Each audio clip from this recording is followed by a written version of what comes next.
અંજાર શહેર અને સમગ્ર કચ્છ જિલ્લાના સંતુલિત વિકાસ માટે ગુજરાત સરકાર સંપૂર્ણપણે સજ્જ હોવાનો વિશ્વાસ રાજ્યના ઉચ્ચ અને ટેકનિકલ શિક્ષણ મંત્રી તથા અંજારના ધારાસભ્ય ત્રિકમભાઈ છાંગાએ વ્યક્ત કર્યો હતો. અંજાર સ્થિત ધારાસભ્ય કાર્યાલય ખાતે આયોજિત વિશેષ પત્રકાર પરિષદમાં સંબોધન કરતા તેમણે જણાવ્યું હતું કે રાજ્ય સરકારના વર્ષ 2026-27ના ઐતિહાસિક બજેટમાં કચ્છ માટે અનેક મહત્વાકાંક્ષી પ્રોજેક્ટ્સ અને નાણાકીય જોગવાઈઓ કરવામાં આવી છે. વિકાસના કામોમાં કોઈ પણ પ્રકારની કચાશ રાખવામાં આવશે નહીં તેવું સ્પષ્ટ મત રજૂ કરતા તેમણે ઉમેર્યું હતું કે માત્ર શિક્ષણ વિભાગ માટે જ સરકારે 63,000 કરોડ રૂપિયાથી વધુની માતબર રકમ ફાળવી છે, જે સરકારની શિક્ષણ પ્રત્યેની ગંભીરતા અને સકારાત્મક અભિગમનું જીવંત ઉદાહરણ છે.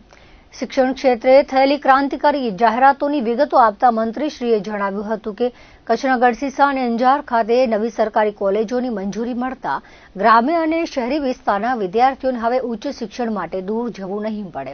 અંજારમાં કાર્યરત સરકારી વાણિજ્ય અને વિનયન કોલેજને આગામી શૈક્ષણિક વર્ષથી અપગ્રેડ કરી તેમાં વિજ્ઞાન પ્રવાહના વર્ગો શરૂ કરવામાં આવશે.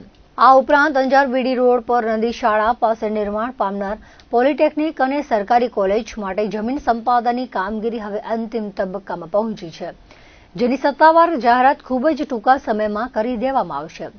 આ તકે સ્વામી વિવેકાનંદ હાઈસ્કૂલ ખાતે ચાલતી કોલેજના નવીનીકરણ માટે ધારાસભ્યની ગ્રાન્ટમાંથી અપાયેલી સહાય તેમજ Kandla timber association, Ratnamani private limited અને ભારત વિકાસ પરિષદ જેવી સંસ્થાઓ દ્વારા અપાયેલા આર્થિક સહયોગ બદલ મંત્રીશ્રીએ આભાર વ્યક્ત કર્યો હતો. આ પત્રકાર પરિષદમાં અંજાર સુધરાઈ પ્રમુખ વૈભવભાઈ કોટરાણી, નગરસેવકો અને અગ્રણીઓ પણ હાજર રહી સરકારના આ વિકાસલક્ષી અભિગમને વધાવ્યો હતો.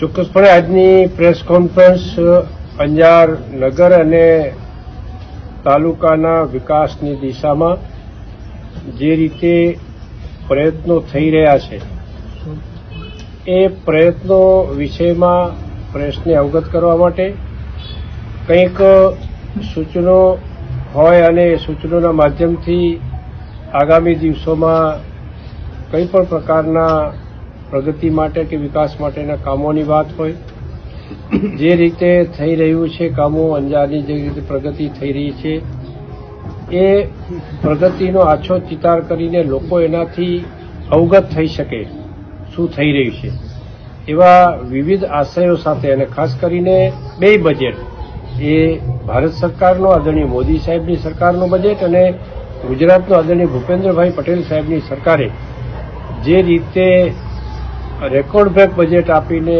લોકોના સાર્વત્રિક વિકાસની દિશામાં જે પ્રયત્નો કર્યા છે એ પ્રયત્નો જનતા જનાર્દન સુધી પહોંચે અને લોકો એનાથી જાણી શકે અને એનામાં જે કોઈ વ્યક્તિ જે પ્રકારની પાત્રતા ધરાવતો હોય એ પ્રકારના લાભો મેળવી શકે એવા જાગૃતિ લાવવાના હેતુસર આજની આ પ્રેસ કોન્ફરન્સનું આયોજન કરવામાં આવ્યું. કચ્છને બંને બજેટમાં ખૂબ મોટો ફાયદો છે. રાજ્ય સરકારમાં તમે જોયું હશે કે કચ્છને 3 કોલેજો, મહત્વની કોલેજો પ્રાપ્ત થઈ. અંજાર કોલેજની પણ બિલ્ડિંગ માટેની પણ જોગવાઈ આ બજેટમાં થઈ ગઈ છે, એટલે એનું પણ બિલ્ડિંગ બાંધનું કામ થશે. રામસર પ્રોજેક્ટ જે સારી ખંડનું છે એ પણ પ્રગતિમાં થશે અને એને ટુરિઝમ પ્રવૃત્તિને વેગ પડશે. ધોળાવીરા માટે પણ સાઇટનો વિકાસ, વધુ વિકાસ કરીને ધોળાવીરાને પણ એક ટુરિઝમ સેન્ટર તરીકે વધુ વિસ્તૃત થઈ શકે અથવા વધુ પ્રગતિ કરી શકે એ દિશામાં છે. નર્મદાની વાત આવે તો નર્મદાના પણ પાણી વધુમાં વિસ્તારો સુધી ઝડપથી પહોંચી શકે એના માટેના પ્રાવધાન છે. ગંડર વાવડ કાઢવાની જે કંઈ વાત છે એને દૂર કરીને ઉપજાઉ અને ફળાઉ વૃક્ષો વાવેતર કરીને એ આખી જમીનને ફળદ્રુપ બનાવવાની વાત છે.